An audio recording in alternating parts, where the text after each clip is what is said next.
Hey guys, what's up? Nick here once again, and today we're going to be going over my initial thoughts after 24 hours of use with the Lenovo Legion GO. So let's get right into it. I've been getting a lot of hype and a lot of attraction to my recent unboxing and first impressions video on the Legion GO, and first I just want to say thank you so much for watching the video, and if you are new to the channel due to that video, I just want to say thank you and hope you're enjoying the content. But second of all, I've gotten a lot of comments on that video about my initial impressions of the system and that I was really overly negative, and a lot of people feel like it was unjustified. I want to start out this video by kind of explaining myself and to both agree and disagree with these comments. On the first part, I will agree in that I think I was a little bit overreacting in the hate towards this system in the first impressions of the performance and the glitches and stuff that I was noticing. A lot of people reassured me that yes, this is a new device and there's going to be hiccups at the launch of it, especially being that it's a Windows device. Now on the other side, I gotta say that I was just being honest. I wasn't being disingenuous, and I wasn't trying to hide away from the fact that this is a device going towards consumers or trying to get pretty much the average gamer to purchase this device to compete with the sales of the Steam Deck. And to be fair, the Steam Deck is centered towards an average consumer gamer base, and I think that was the smartest way to go around it. So what I mean by that is that anybody who plays video games, even the elite PC gamer or just the casual PlayStation 4 player, can pick up a Steam Deck, turn it on, download a game, and have fun. I cannot say the same with the Legion GO, and the reason for that is because there's a lot more tinkering involved with a Windows device, a gaming device, than a Linux-based operating system like the Steam Deck. So with the Steam Deck, they have their own proprietary operating system on top of Linux, so Steam is able to essentially control the user into using their specific program to make the experience a lot easier and more streamlined. Now, some people might look at that and be kind of put off by it because they want to do more with their system, and they want it to actually be a portable laptop more than a gaming system. If you're that person, then the Legion GO is 100% what you're looking for, because this, in my opinion, is more of a portable laptop than it is a gaming system. Now, of course, yes, you can play games on it. It's got a controller built into it. It's got a gorgeous 8.8-inch screen. So it is, of course, a gaming system, but I'm trying to make people understand that this is a laptop equivalent more than it is a handheld gaming system, if that makes sense. So that's kind of my explanation as to why I was so honest and showing my irritated feelings with the out-of-box experience. It just wasn't running the way I thought it would. I thought it'd be more of a boot up and play type system, and that just wasn't the case. Yes, that's a little bit on me, but at the same time, when you're marketing it towards the average gamer and saying this is a handheld gaming system, you kind of expect it to work out of the box, but that just is not the case. Moving on, we're going to be talking about the good and the bad of the things that I've noticed over 24 hours of using the Legion GO. Spoiler alert, I really enjoy this thing, and I've really had a lot of fun with it. And even though my initial impressions were pretty low, I would have never gone straight to just, oh, I'm going to return it or don't buy the system. I wouldn't have ever done that because we obviously got to give Lenovo time to work out the kinks, to iron out these issues, and hopefully release some updates to fix these software-related problems. And honestly, 90% of my problems are software-related, and I know that they can be fixed in due time, so it's just a waiting game at this point. But that being said, we're going to start out with the good of what I really enjoy about the Legion GO. First things first is the 8.8-inch Quad HD 144Hz display. This thing is gorgeous. It's very bright, it's vivid, it gets very dim as well, so if for any case, any situation, you can set the brightness to whatever you need, and I just think this is one of the better looking displays on a handheld gaming device released this year. So this is not even at the full brightness, but if I was to go full brightness, this thing is bright. Even with my studio lighting shining down on this device, you can still see the screen clear as day, very vivid, and it also goes very dim for if you want to play it at night in the bed without any lights on. It won't destroy your corneas. There are some other devices out there that just don't get as dim as this does, so I gotta hand it to Lenovo for making a very nice, usable screen for a gaming experience or just a multimedia experience at that. It is also touchscreen, as you can see here, and I actually end up using the touchscreen a lot more often than I used to. Even on the Steam Deck, I actually didn't even know the Steam Deck was a touchscreen device until like 3 days into using it. Just because I liked the control system, and again, using the proprietary Steam software with the Steam OS, it was just so intuitive that I never had to use a touchscreen. However, using Windows, the full-blown desktop Windows on a small display like this, I end up using the touchscreen a lot more often than I normally would. That's honestly not a bad thing. It is very intuitive. It works very well. I haven't had any issues or gripes with the touchscreen display, so that is a definite benefit to this display, and I'm glad they included that because they easily could have removed that to lower the price. My only issue with the display though is I do wish they added some type of anti-glare coating like we got on the highest tier model of the Steam Deck, or even the Asus ROG Ally has an anti-glare coating. It would have been nice to see that on here because sadly, if you're out in direct sunlight or if you're under certain lights, it does reflect pretty badly. So you will have to have the display at the brightest to make sure those reflections aren't as noticeable, which in terms does lower your battery life. So it is something to take into account if you're going to look at this device, is you're going to have to deal with reflections. The next thing on the good list is the price. This thing, the base model is going for $700 USD, and the upper model, or the second tier model, which is the one I have here, is going for $750 USD. The only difference between the two models is the storage capacity. The $700 model comes with 512 gigabytes of internal storage, whereas the $750 model comes with 1 terabyte of storage. So it's kind of a no-brainer in my opinion. For $50 more, just go with the 1 terabyte. You're going to use that storage, especially with how big games are getting these days. Like 3 of my games on here are over 100 gigabytes in size by themselves, so you're going to fill up that terabyte pretty quickly. So it's kind of nice that only for $50 more you get the extra storage. You might as well do it. The other thing too that's good about this price range is I was honestly expecting the Legion GO to come out at around $1,000 to compete with all the other handhelds on the market, but they must have seen the success of the Steam Deck at around the $600 to $700 range, and of course the newer ROG Ally. So it's kind of interesting they went for the $700 range, but I also have to applaud them for it because I don't really know where they cut many corners here to lower that price. They might be going at a loss here with the hardware, hoping that people will purchase games through their store, because it's pretty obvious that if you go into the Legion Space software here, you will notice that it's pretty much just lined up with all these games that you can buy for the Legion GO, but of course they're going to have an affiliate link with Lenovo, so they make money off of every one of these purchases, and they're all going through different companies. Like some of them go to Ubisoft, some of them go to EA, some go to the Steam store. It's really weird how this is set up, but I mean, it works, and hey, Lenovo's probably making money off of it, so more power to them. But all in all, $700, that's a great starting price. I know some people might look at that and say, wow, that's a lot of money. But in this current market with these handheld gaming systems, I gotta say $700 is actually a pretty sweet deal. Next is there's two USB-C ports. We got one on the top and one on the bottom. What is great about this, you may ask? The main benefit to having two USB-C ports is that you can charge your device while also using a second port for maybe file transferring or plugging in a keyboard or a mouse or a docking station. The list goes on. Just having that extra USB-C port is very handy and comes in handy all the time. There's also times when you might be laying in bed or you're in a certain position on the couch and it just is annoying having the cable coming out of the top and you want to have it coming from the bottom, or vice versa. The fact you get to choose to do that is really nice. And that was one of my biggest issues with the Steam Deck, is not having more than one USB-C port. So the fact that the Legion GO has that is a huge A+. Next is the performance. It's been honestly great. Out of the box in my initial testing video, yes, I was having issues with performance with certain games, but now as you can see, I've downloaded a lot more, I've been doing more testing, and even those games that I originally downloaded out of the box have run a lot better after messing with some settings and changing up some driver issues that I had out of the box. So it is still kind of annoying to me that I, as the consumer, had to go out of my way to look up a video on how to update the drivers manually. But the fact that you're able to do that and get it working a lot better, it's more than worth it, and at least we have the ability to do so.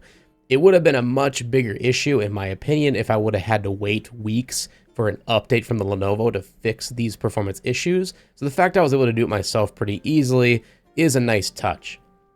But all around, every single game that I've played on this thing, I really don't have any complaints about. Some of them obviously are going to run better than others depending on how much fidelity is used with the graphics card and if they allow any type of AMD FSR, because if you don't have the FSR scaling, you're pretty much going to be a lot lower in the frames department, roughly around 30 to 40 FPS if you're lucky, especially if you're running it at medium to high settings. But most games, if you're running at low to medium settings, you can get above 60 FPS, especially if it has FSR, so that's really cool to see. One issue, though, that I have noticed since fixing the drivers and getting better performance, sadly, the built-in FPS counter, or like the setting that Lenovo built in that shows all of your stats when you're playing games up here, it doesn't show your FPS anymore. I know this is a known glitch. A lot of people have been having this problem. So this will be fixed in a future update from Lenovo. Very excited for that, because at the moment it is annoying not being able to see the actual performance.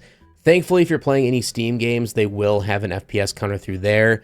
But again, kind of a bummer that the one built into the Lenovo Legion isn't really useful at the moment. Next on my list is emulation has been amazing. I've been able to emulate PS2, PS3, PSP, and PS1. You may be able to tell I'm a PS fanboy. But no, you can literally emulate any type of system you'd like on here, just like you could on the Steam Deck or even on the Ally. But yeah, this is by far my favorite system so far for emulation. It's mainly because of this big display. And I also really like the analogs and stuff, but we'll get into that later. But the biggest thing is just the games run really great. I haven't had any issues, especially I've been very surprised even with the PS3 emulator, which I had a lot of issues on the Steam Deck just with getting the performance that I've been looking for.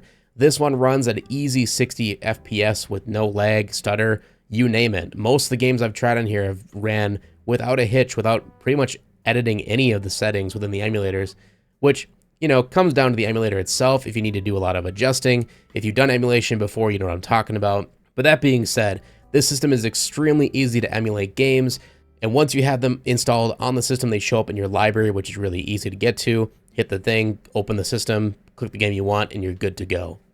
The only issue I ran into with the emulation is the control schemes. For some reason, and I've noticed with certain games as well, that even if they're not emulated games, the controls don't always map correctly with the Legion Go. And this might be an issue with Lenovo software conflicting with certain things, I don't know.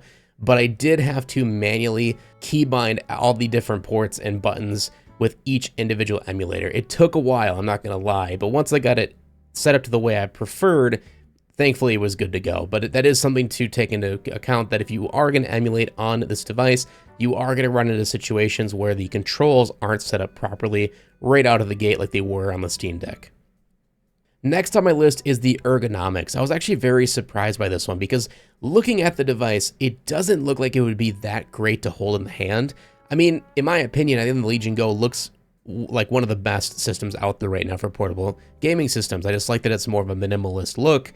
I like that the bezels aren't gigantic, but it does have very sharp edges. You know, it doesn't look very like user-friendly to hold. But I gotta say that after some use with it for, again, 24 hours, holding this thing really feels good in the hand. I think a lot of it has to come down to the grip on the back of both the controllers. It does have a textured feel to it, which again gives you an extra grip, feels really good in the hand. I really don't have any complaints when it comes to the ergonomics of this thing. It is a little bit on the heavier side, but we'll get into that in a little bit later. But yeah, overall it feels really great to hold in the hand. And I gotta say, I actually think I like the feeling of this one a little bit more. It rests in the hand a little bit better than on the Steam Deck. Because for me, at least, the Steam Deck was a little bit hard to get used to at the beginning. It was a very big device. It was my first ever handheld gaming device like this. And this is an even bigger device. But that being said, I like the layout of this one a little bit more with the controls and whatnot. And again, with the ergonomics of these, what I call love handles, to really grip on the device and not have much issues there. So I gotta hand it to Lenovo for actually building a device that feels great to hold. Another really great thing about the ergonomics is the triggers. These things are amazing. Honestly, these are probably my favorite triggers on any handheld gaming device that I've ever used. They have a lot of travel to them, so if you're really good for racing games or for like braking or for first-person shooters especially, but they also just have a really nice feedback to them. They're not too hard, they're not too soft. They have a really good curvature to them, so your hand can fit, like, it feels great. You know, I can't really explain it other than that. These are some of the best triggers I've ever felt on a handheld gaming system in 2023. So yeah, again, Legion Go, great job on the triggers.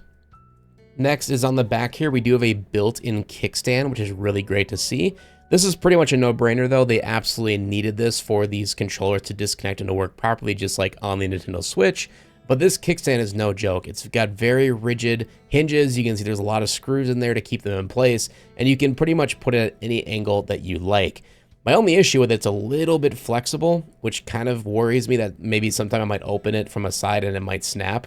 You can see it does bend there, but it does have a thin sheet of metal here to get out of a little bit more rigidity to it, but it is all plastic from the outside, but it does look really nice. I like that Legion logo on there, but yeah, all in all, really happy with this kickstand, and I'm glad that it was included out of the box and not having to wear some type of case on top of the system.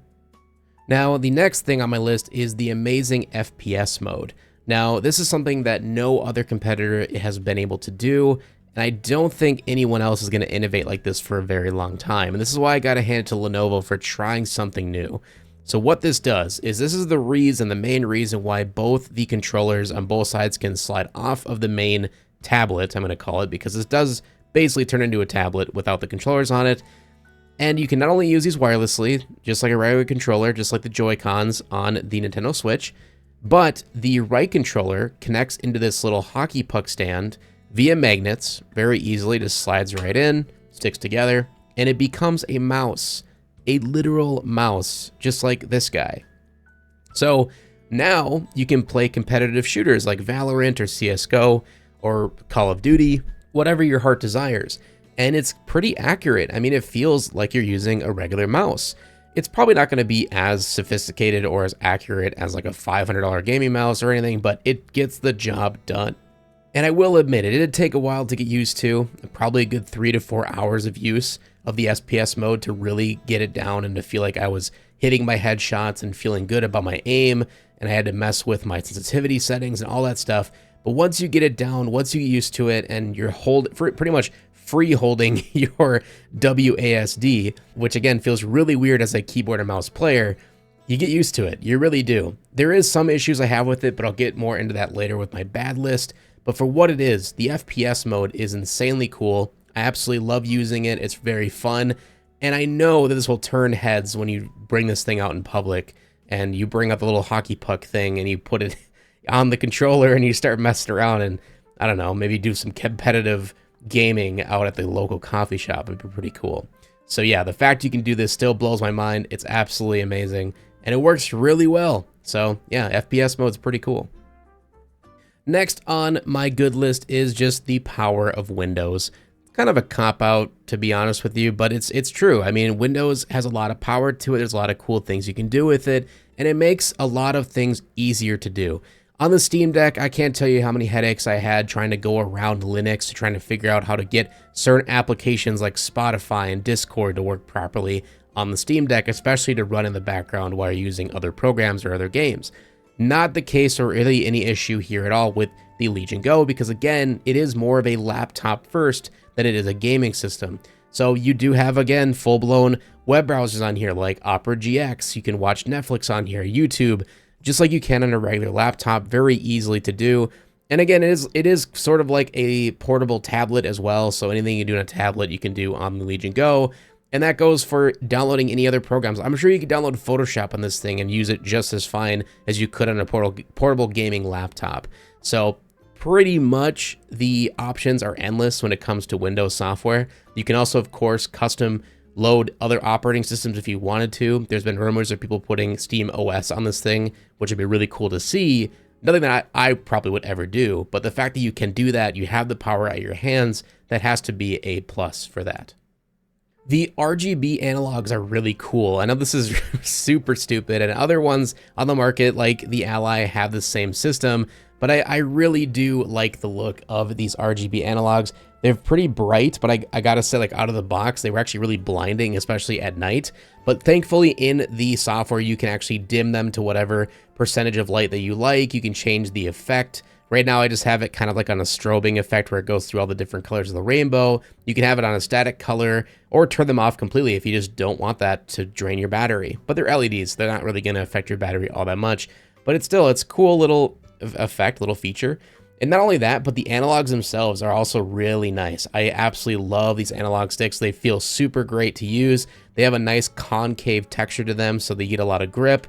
I do prefer these over the analogs on the Steam Deck, and I loved those ones to begin with. So these are really good. My only issue right now with them, and a lot of people are having the same problem, is the dead zones are very prominent. So you might be able to see this right here live on the screen, but if I just slightly touch it, you can see the dead zone there. It's not affecting the mouse at all, but then, oh, there it goes.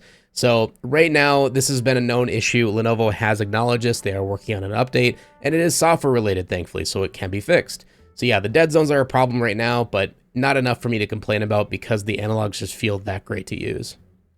Next is the fan noise, and this is actually surprising to me. I thought this would be on my bad list, but to be completely honest, in most scenarios, most games, most situations, the fan is really quiet. You can barely hear it. Whereas a Steam Deck, I felt no matter what I did, no matter what game I played, the fans were always going full throttle, and they weren't necessarily super loud on the Steam Deck, but they were noticeable. Not the case on the Legion Go. Now, don't get me wrong, if you play it on performance mode and you're ramping the graphics to the highest they can go and you're playing a AAA title, you will hear the fans. They will be blowing pretty hard, and they do put out a lot of heat, but thankfully the exhaust is only on the top, not on the back or anything like that, so you don't have to worry about your hands getting hot or the system at all getting hot.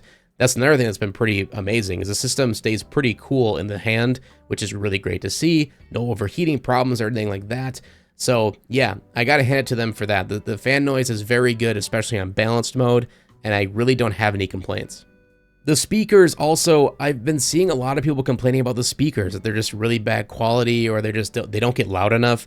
I have to disagree. I don't think they're amazing, and there are better speakers on the market. I think the Steam Deck still has the best speakers on any portable handheld by far, but the speakers here are far from bad. I would have an example here for you guys, but my mic just wouldn't pick it up properly, so you're just gonna have to take my word for it that they're not terrible. They do get loud enough, way more loud than I need, and for the most part, you can still use a Bluetooth headset because it has built-in Bluetooth, or you have the headphone jack, so yes, you can plug in a headset to it and use it that way, but if you want to use the built-in speakers, it's not the end of the world. My only issue with them is that they're top firing. That is a problem. I wish they were front-facing like every other handheld, so you get a better sound experience or more of a stereo experience, because sadly, yeah, the top firing speakers, they do lose a little bit of that sound quality because of that, but in the end, they still get the job done, and I don't really have an issue with them, and I would not put them as a negative. Next is, right out of the box, you get a really nice carrying case made by Legion. So this thing has a lot of cool features to it. It's also very padded. I like that you get a lot of protection with it. The only downside of the carrying case is there's no section for accessories. So if you want to bring your charger with, you're going to have a backpack. But I do like that they have a slot here for the puck, so you can bring it with you for FPS mode, which is nice. They thought of that, because I was kind of wondering, like, how are people going to lug this around? They're going to forget about it. But thankfully, since it fits right in the case, you don't really have to ever forget about it. And I think the best part of the case is you do have a slot here for the USB-C charger port, so you can charge it while it's in the case. I don't necessarily know how much I would use that because I'm worried about it overheating, but that's just a worry of mine. But the fact you can do that is really cool. So I gotta hand it to Lenovo for giving us a really nice carrying case right in the box that comes with the Legion Pro. And the last thing, but I think this is a really big thing, and that's why I wanted to put it last, is there is a very active and great community centered around the Legion Go. Just like there's a huge community for the Steam Deck and for the Ally, there is another amazing community for the Legion. I've been in talks with a lot of people on the subreddit, and they've been very generous and very inviting. And I gotta have a shout out for them just for being really cool. So if you ever have any questions with your Legion Go, or if you're looking to buy one and you have questions, you can go right in there, make a post, ask a question, and within minutes, people are replying and trying to figure out, how can we fix this for this guy, or how can we make this experience better? And pretty much everybody's on the same page that even though the system has issues right now, nobody is really saying, yeah, don't buy it or save your money and wait till it's fixed. Like, there is enough here to make this purchase worth it even at the moment. But of course, in due time, once all the software bugs are squashed, then this will be an amazing value for the money. For 700 bucks, I can easily see someone buying this over the Steam Deck. All right, now going into my cons of the Legion Go. The first thing, and this one's pretty obvious, is the battery life. I'm not going to say that there's other handhelds out there that have better battery life, and because honestly there isn't. They're all pretty bad. I will say the Steam Deck got a little bit better battery life over time than the Legion Go. I usually could squeeze out about 3 hours of gameplay, even with AAA games. Whereas with the Legion Go, I'm pretty much at the like hour and 45 minute to 2 hour range at the most with most games on the system. If I'm emulating stuff, you know, lower end hardware stuff like a PS2 or a PS1 game, yeah, I can squeeze out 3.5, 4 hours even. But if you're playing anything that's more demanding these days, you're gonna be lucky if you get 2 hours. But that's just kind of this whole ecosystem at the moment. That's kind of how these situations are with these handheld gaming systems, because they're trying to put the most powerful stuff in there to make these games run in the smallest package possible. So they don't really have the room to have a gigantic battery in there. On top of that, they're trying to make them lighter and easier to hold. And that just all comes down to not having a big battery. So if you're looking for a system that's going to last all day, sadly, this is not the case here, but I'm willing to live with that for the better performance and for a later handheld. And thankfully, the 65 watt included charger does charge it up relatively quickly. However, my next point on the bad list is that, in my opinion, the charging is quite slow, but only if you're using the device. If you have it completely turned off, not even sleep mode, but just completely off, it will charge from 0 to 50 in like 30 minutes, which is not too bad. But if you have the device on at all, even in sleep mode, I notice it's still not very fast. You'll maybe get 50% charge in an hour. It's pretty slow. So that is something to keep a track of. I hope that could be fixed in a software update where it won't drain as much while you're charging. And of course, it might change if you're using a stronger charger than the one that came with it in the box. But from my experience, the 65 watt charger, it's not very fast. Another really weird thing is that if you are charging the device and the screen is off, for some reason, it will not tell you what your current battery percentage is. Even if you touch a button or something like that, it just won't do that unless you unplug it and plug it back in. For just that brief second, it'll tell you what percentage you're currently at, but it won't tell you when it's fully charged. I think if they just added that as a feature, just, hey, once it's fully charged, just light up on the screen saying 100%, or maybe have the analogs turn on the colors or something, just some type of indicator that, hey, you're done charging, you don't have to plug it in, and you don't have to boot it up just to figure out if it's fully charged.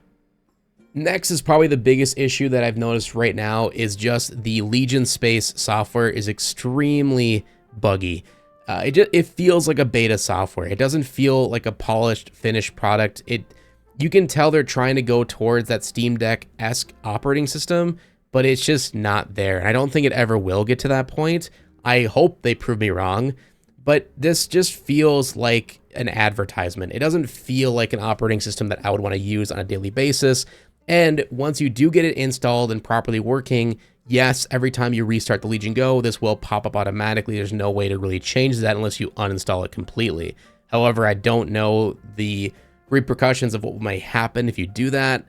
Who knows? I haven't tried it, but yeah, you're stuck with it. So just like I said, just everywhere around it are just games. Like, I really wish that once you have games in your library and you've played games on the system, I wish it would start showing your library here instead of having to go into the library from this section, because it's literally just advertisements all around. It's just different games that you can buy, which feels very intrusive, and I don't like that.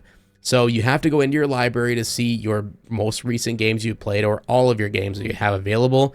And sometimes they don't even show up in here, and you have to go to the main home screen desktop anyway. So more times than not, I'm launching my games right from the desktop and having to go into here.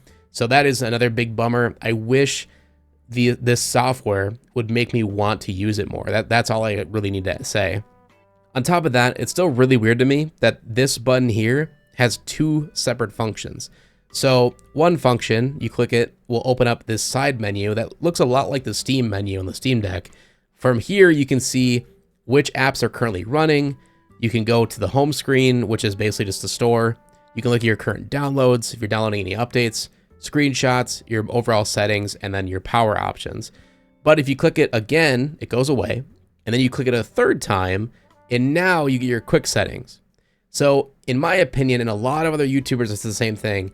Just get rid of that first section or first menu that pops up and just have this be a quick setting button. That's all we need, because this is fine. I don't mind this section at all. This has everything that you need. You see your battery life, your current performance. You can turn on the FPS counter.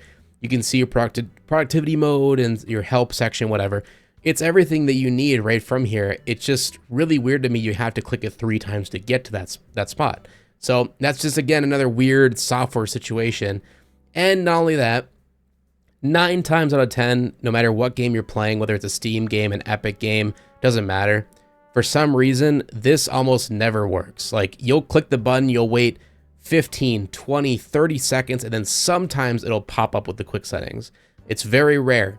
And then not only that, if you want to change any of these situations, like if you want to change the resolution or the refresh rate or anything like that while you're playing a game, good luck, because that game is more than likely going to crash on you. And I can't tell you how many times it's soft locked my entire device. So that is definitely a big situation right now with the software, is that they need to iron out these kinks. But once they do, I think it's going to be wonderful. It's just right now, it feels essentially like a beta. Next thing on the list is that this is a portrait display. What does that necessarily mean? Not a whole lot, in my opinion. A lot of people, I think, are turning a molehill into a mountain. In reality, the only biggest issue that this causes is that a lot of certain games, like Red Dead Redemption, there's a couple other ones, and a lot of older games, games that were released before like 2014, 2013 era, for some reason, they do have a lot of issues with trying to go full screen on this display, because what I mean by that this is the portrait display is that out of the factory, this display is meant to be ran like this. Like, this is how it was built. And they're using a custom software or something to make it so it's a landscape display like we would normally be using. The Steam Deck does the exact same thing, but they're running on a custom version of their operating system, so they're able to essentially manipulate it a lot better than what Lenovo's doing here with Windows 11. So that's why a lot of games, people are noticing that it's just not opening correctly, or it might open in a little tiny window, and there's no way to fix it. Even if you switch it to borderless or full screen, it does not fix it. People have found workarounds by downloading third-party apps, but that's still, why? Like, why do we have to do that? Apparently this would have been completely fixed or resolved if they just would have put some type of widescreen native display and not a portrait display. The other issue with this display is there is no variable refresh rate. So what that means is that for a situation like this, where I'm just sitting at my desktop, not using any video or not watching anything, this could be running at 1 Hertz, which would save your battery life tremendously. And it also helps with screen tearing and stuff like that in certain games.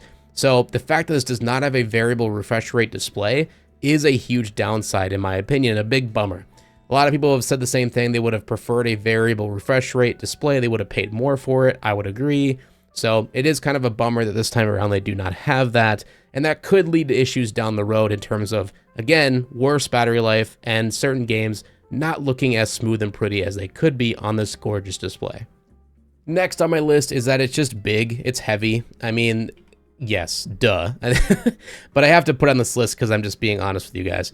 Over time, this does get clunky to hold. It does weigh down on you over time, but it's pretty much the same as the Steam Deck. If you've used the Steam Deck, I think the Ally is a little bit lighter and a little bit smaller than this, so I can't really compare it to that, but the Steam Deck is a good comparison because they're relatively the same size. There's really not too much of a difference in terms of weight, height, or really the footprint in the hand. There's just a little bit longer and a little bit taller, but overall weight is about the same. But just like the Steam Deck, if you use it for more than like 30 minutes, roughly, unless you have this sitting on a lap or on a pillow, it's going to strain your arms pretty heavily, and that does become a nuisance. But again, thankfully we have the built-in kickstand, and the controllers do remove, so it does help negate this situation just a little bit. Next is that this is kind of a play off the software in Windows 11, that this does require a lot of tinkering to get to the way that you want it to be. I've already kind of stated this and beaten a dead horse at this point about this situation, but out of the box, this device is not a grab and go, you're ready to download a game and play it and have fun. You have to do the dirty work of diving into the drivers, diving into the updates, and making sure that the system is set up the way that it's properly needed to in order to run the way it's supposed to. I really wish Lenovo could have made it that way out of the box, but that's just not reality at the moment. Any type of Windows-based system like this is going to have hiccups, especially at launch, before any type of third-party software helps it run a little bit better. Next is a pretty big one, is that the button layout for the FPS mode and the menu buttons is a little bit confusing. My biggest issue is that the start and select for most games is down here. They didn't put it up here where it normally is for every other system I've ever used in my life. I don't know for the life of me why they made these the menu buttons for the Lenovo software and not the start and select. I hope in the future they allow us to change the key mapping for that, because I would do that in a heartbeat. I don't care what these symbols say. If I can make this start and select, I'm going to do that, because I can't tell you how many times I've tried to pause the game I'm playing and I accidentally hit this and it takes 30 seconds to a minute to open this screen on top of the game I'm playing, and it's just annoying. Yes, you can get used to it, and I have gotten used to it, but it is kind of an annoyance, and it's definitely something I wanted to point out. The other thing too is with this controller in the FPS mode, there is just so much going on with this controller that it just becomes a headache at times. So holding it in the hand, this is how you hold it for the FPS mode. So, oh, sorry, I'm already backwards. So you hold it like this for the FPS mode. So they want you, by the ergonomics, to use your thumb to be able to press both of these buttons if you were to map them in the games, which, okay, I guess that kind of works, but there definitely is times where I accidentally am touching them because I'm just holding it too hard, which is kind of a bummer. So I can't tell you right now in this video how I would change this to make it better, and I understand they're working with what they have here, and it is innovative, so I'm not trying to say it's terrible, but yes, this does become a problem over time, and I will say that. The other thing too is I don't like how the M1 button wraps around up here. It's like it should be disconnected and be a separate button from the top, because you can actually click it in up here in the corner, which happens all the time when I'm holding it. Like I accidentally click it up here, and it's weird. The other thing too is there's a full scroll wheel right here, which does work even when it's in docked mode, which is nice, but it's in such an awkward position that you have to reach all the way around just to use it. I don't know where else it would go, but I just wish it wasn't there. And the last thing is the trigger is meant to be used with your thumb in first person mode, which just, again, doesn't feel intuitive. It doesn't make sense. I don't like that. I wish there was a way they had a trigger on this side where the buttons are for the mouse, and yeah, it would need a complete redesign for me to be happy with it, but you can get used to it, and I did get used to it. It just took a long time. So that's probably my main issue with the FPS mode, is just the actual setup of the button layout is just a little bit wonky. And speaking of the FPS mode, I just wish you didn't have to bring this along with you. Now, you technically can use this mouse as a mouse in FPS mode without this. It does work, but you'll notice that it's very, like, it is at a slant, and it's meant to be sitting at a slant in this puck here. And when you don't angle it at a slant, it doesn't read your movements as accurately. So you pretty much, yeah, you need to be using this if you're using first person mode. It also has the gliders on the bottom, which makes a lot more of a smoother experience. So yeah, I just wish you didn't have to be forced to bring this with you at all times if you wanted to use that mode. This is kind of a weird one, and this could be fixed in a software update as well.